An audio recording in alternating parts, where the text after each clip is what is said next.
One little tool that isn't too expensive and it is just an absolute lifesaver is a multimeter.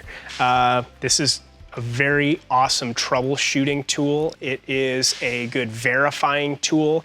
You can check your voltages. Maybe something's not working quite right. And your first instinct would be grab this and test it out. Basically, you turn it on, and then you have your positive and your negative. And you test your positive and negative, you see how many volts you have coming out of what. Or if you're unsure of what a wire is going to, you're like, I can't remember where this goes.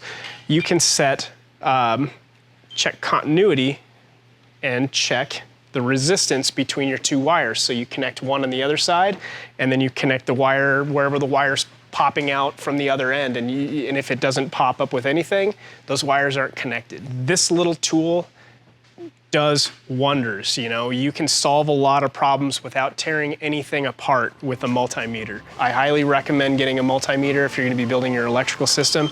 It just helps, and it'll make your life a little bit easier.